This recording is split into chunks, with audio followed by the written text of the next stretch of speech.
a particular prophetess msiri kambia tiwelu akwa oyibo nsugbe ko hari continue in that direction.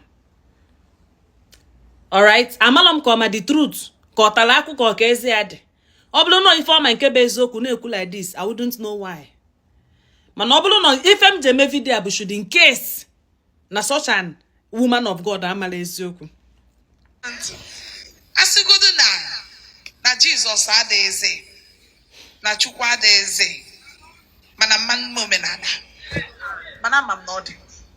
O sile na asigode na Jesus adilo na Chukwu adilo na ya wa ama mme omenala. Woman of God, listen. Ewolo mgbe sile na Chukwu adilo. Aya na si na Chukwu adilo oja na agụ every morning bụ n'afa Chukwu. N'afa Chukwu okike, n'afa Chukwu na ndị ani. Wagodinu mo yo omenala sile na Chukwu adilo. Na ife sile na obulo Jesus bụ Chukwu. I said na Chukwu adi amụ nwa na Igbo creation story dị iche. Ka eziokwu na-ekwu n'ụtụtụ gbanụ maka ebe n'abalị. Na Igbo creation story wele etu Chukwu ndị Igbo si wee kee ụwa. Ijekwe na China, ha ga-akọkwalụ gị their own different creation story. Ijekwe na India, ha ga-akọkwalụ gị their own creation story. Ijekwe na Germans, na Germany, ha ga-akọkwalụ gị their own creation story. I still na ewolo one version of creation story. Ndị Muslim na anyị nso ekwetere ho na Adam and Eve creation story. So listen, my point is simple. No bolo Jesus be fekele ụwa. And then Chukwu ewolo English name. Ịtụgharịa Chukwu to English if ị ga-ewete bụ creator God. Obolo Jesus Christ ka ị gaa further. I can never go back there. And I'm here because I'm the Bible. I am telling you out of experience. Now, now, how many people believe? Can I have to go do politics? My people, video ma ga-esogo. Biko, wetu obi ka ikirie ya. Saneme Omenala. Ije family repression. Ama meba haije. Oge ndị bụ amụma. Nsi ha na-eji isi mmadụ wee nyibe ọta ha. No jelu family liberation wee na-ebu ama wee sị fa na-eji isi mmadụ wee hibe ọta ha. Ihe a ka ọ na-akọlụ ndị nke ya. Nọ ihe a bụ gịnị ife ndị omenala na-eme. Nwe sị that it is not true. Nna ndị ọcha Bible gwara gị that na Bible God nke anụ wi na-ekpelu tata na anabata human sacrifice. Why ya afunuli ya ka ife ọjọọ? All of a sudden, angels of God came to this world. We see children of man. Boya yu munu ka ikwasoghị iko. O ya mere eji wee ndị solo ogo mgbe gboo. As in giants of old. Boya yu munu akwọrụ gị aka na do asị gị ị na-ekiri mmụọ ozi God. O sị gị give us your children ka ikwasoghị iko. Why ya no agwunu ya na church? Bible God still Abraham na ayo nwa chọrọ nwa for how many years? Na ya jiri ofu nwa ya chọrọ ya aja. Abraham wee jebe wee ruo chi nwa ya wee gbara ya ọgụ because na the person who interfered at that point was chi Isaac. Isi mo na ọbụla chi Isaac. Egwazie m ihe meru. A particular king called God. We see na obulu na ojesia ya bata. Na the first person, na the first thing na-ekwu ume bịakwutere ya na ọ ga-egburi ya. Na obulu na ojesia ya bata we mmeri. This man went to war. We bato we buru nwa ya nwanyị ọfụrụ n'anya bụ ihe bịakwutere ya. This man we were mma wee gbuo nwa ya nwanyị for the Bible God. Nwanyị anụ agwụnughị ya. Why kedu ife ndị Igbo meziri wee mejọ unu ama nkawu ka unu I adulu against you people.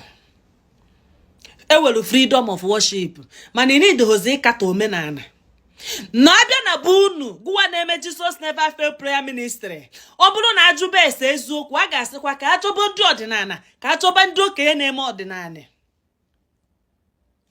Oburu na ndị nna nna anyị ha gburu mmadụ. Do you know that na some people egburu mgbe gboo bụ ndị wepụtara ndụ ha ka ejiri chụọ aja? Onyawa bụ the secret of awụrụ ndụ. Na mmiri adịghọ n'obodo a mụ abụwa ada wee si jiri m chụọ aja ka mmiri bata na be anyị. Ọkwa unu mana mgbe ahụ a na-egbu mmadụ n'ala Igbo na ndị ọcha na-egbu n'igwe. Ndị a wetara gị Christianity a kịta ha nọ na-egbu ọtụtụ ndị mmadụ. Ka ezi ka isi akọzi the sins of your own father, ihe akọzi their sins. Na ije liberation ọ bụrụ na eji mmadụ wee mee mmụọ ebe ahụ. Does it mean nọ ndị omenala niile abịaru together jiri mmadụ wee mee ya? Have you never been to a family a na-ejiro mmadụ wee chụọ aja? Keduzi ụdị false doctrine n'ebe ihe a na-egbugidere na community? Mgbe ahụ bụ mgbe ọ na-aga, mgbe ahụ anọ na-egbu mmadụ n'ala Igbo a, mgbe ahụ ndị ọcha jikwe mmadụ achụ aja. O wee bụrụzie nna ndị ọcha gburu ụmụaka because madam, the day the Bible God destroyed the world with water, there were children who were born that day. There was no mercy. A full there for what it is. That okay, because Noah is righteous. Ebe no keta nwa ge folo n'anya. As in he give nwa ge up to death. If we hear like that, kedu ife anyị wabụ ndị omenala meze na anyị na-ajụzi kedizi ife melu God ji wee nidizie ife m ji akpọrọ ya God bụ na the translation abụlọ Chukwu. I'm not saying creator God, I am saying the Bible God. Keduzi ife mezile no o jizi wee destroy ya even ụmụaka amụrụ that day, even animal and everything. We save Noah. Ụmụazị ndị amụrụ n'ụwa kedu ebe o si? Na ndị omenala bidozi jụba ajụjụ na ihe anụwa melu adụghọkwanụ mma. Ka ezi ife mere iji egbulo Satan. Kedu ihe mere iji egbulo Satan? But the problem of the world, Satan ị na-emeri uho in heaven. You sent it to your children, for your children to battle with this Satan. And then your children, this Satan no conquer, we go to hellfire. But this Satan also conquered you. I do bazela believe ojo. Can two people actually do your church without omenala si ho? Kedi ife wa ya mama ke Igbo Land? Kedi ihe wa ya mama ke Igbo Land? Yeah, Bible delu gị ebe niile egburu mmadụ na Bible ajo natural. Oh, Bible God si gbuo ha, gbuo ụmụ ha, gbuo ihe niile dị ndụ ebe ahụ. Ejeba gbuo ha ima ọbara na akwafuru na Bible. This same Bible recognize iji ọbara wee chụọ aja, ished ọbara. Then keduzie ife meziri iji gaferusia ihe a ndị a edegoro gede sị gị na nna ndị ọcha mere. Ị gafeziri ya wee baze gwazielu nna anyị amago na ọbụla mmadụ niile ga-eme omenala. Anyị adịghị eme expect na mmadụ niile ga-abịazi mebe omenala. Ndị ụka malụkwuo na ọgbakpọ mmadụ niile na-ekpe ụka. Ana m agwa gị na the name of Jesus does not answer prayer. No, but the name of Jesus na-aza prayer. Who answers the Muslim prayer? Who answers the traditionalist prayer? Because we also get our solution.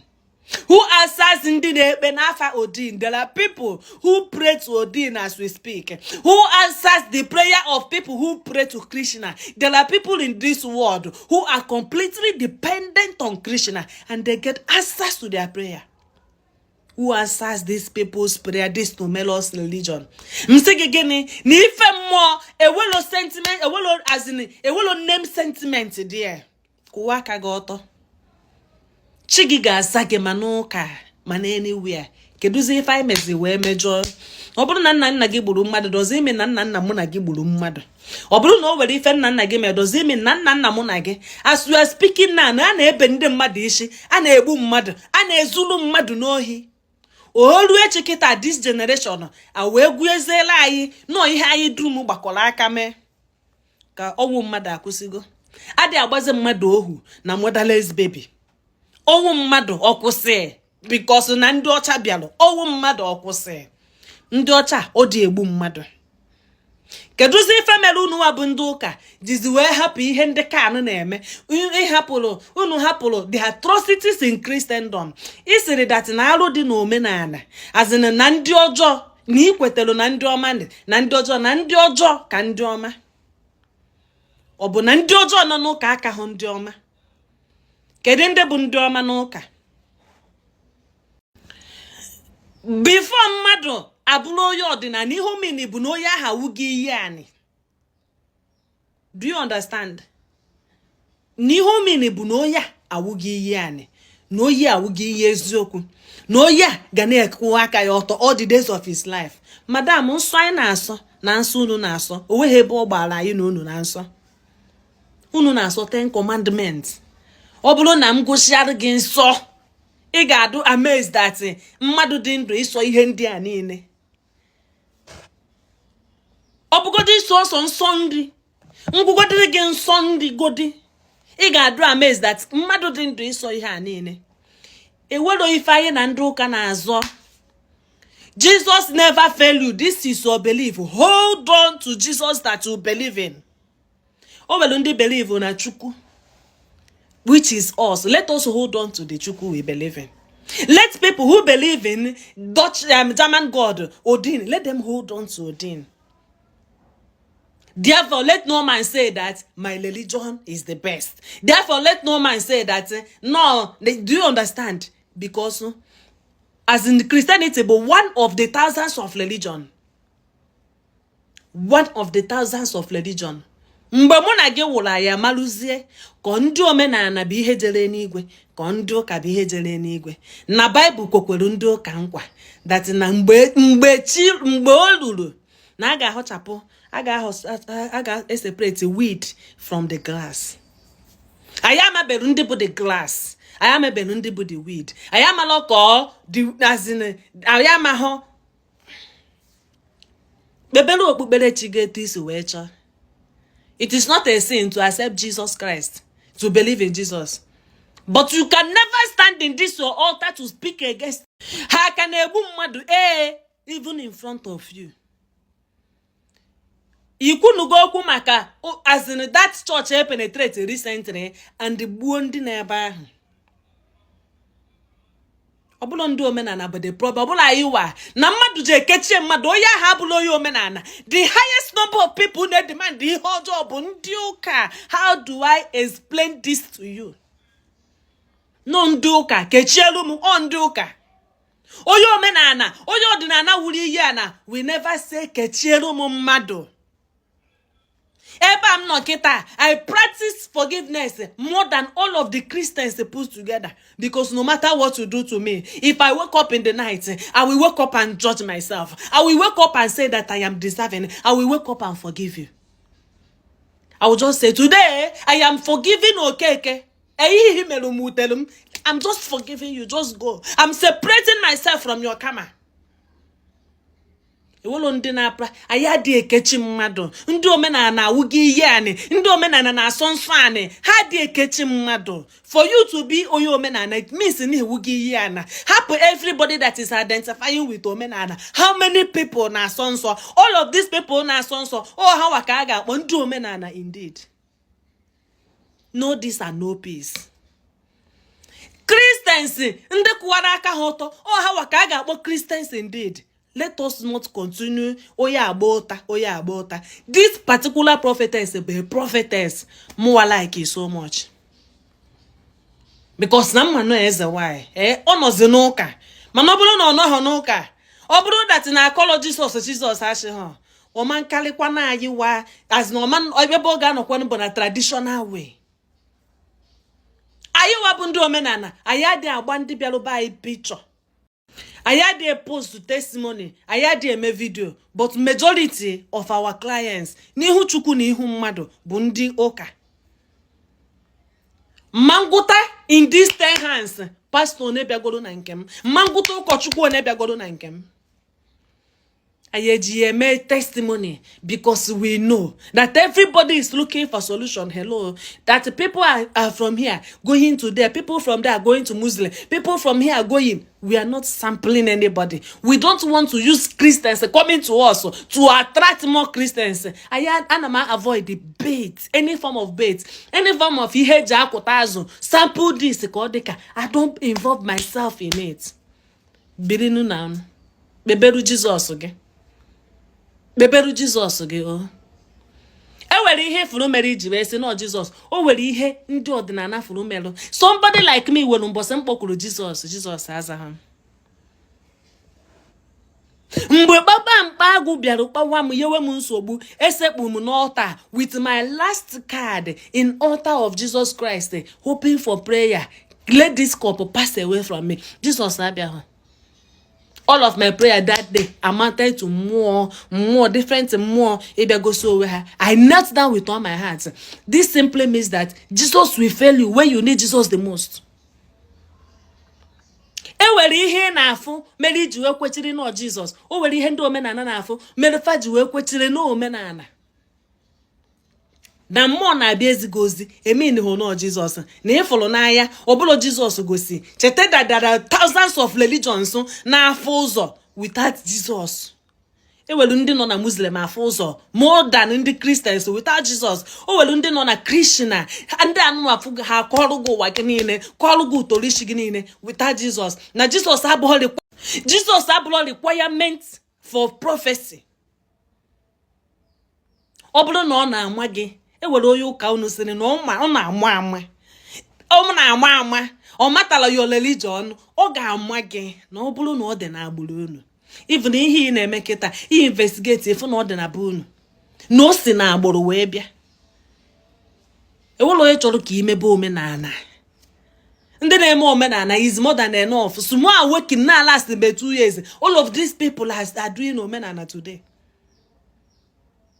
Continue your Christianity because ekuzina about tradition in the long way again.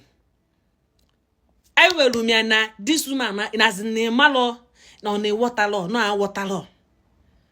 Na mmadụ na-adị njọ site na chi na ọbụla ezinụlọ niile bụ ife gburu mmadụ na ivu na o welu ndị si gbuo ha na ewelu mgbe ọ bụ era ana o welu mgbe ọ bụ ya no in trend. Even the Bible God also collected human sacrifices because no ya bụ ihe na-ewu nke mgbe ahụ.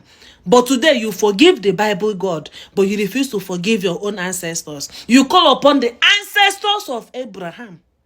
Oh, how am the ancestor of Abraham did well, but my own ancestor did no sin. My own ancestor egburu mmadụ. Ọ bụgodiri na ha gburu mmadụ by mistake. Nsogbu adịlọ. I choose to forgive them because na ndị ọcha agbaghalugo their own ancestor. Kedu njọ dị there? Onye sịrị na mami ya dị njọ na mami ya dị njọ mbọsọ ọ ga-achọ nne na-abịa. Biri ka anyị biri. Akos na about omenala in that negative light. O were ife anyị na unu na-azọ. O were ihe anyị na unu na-azọ. O were ihe anyị chefuru n'ụka. E were ihe unu chefuru n'omenala. Continue. But a paint is in your black.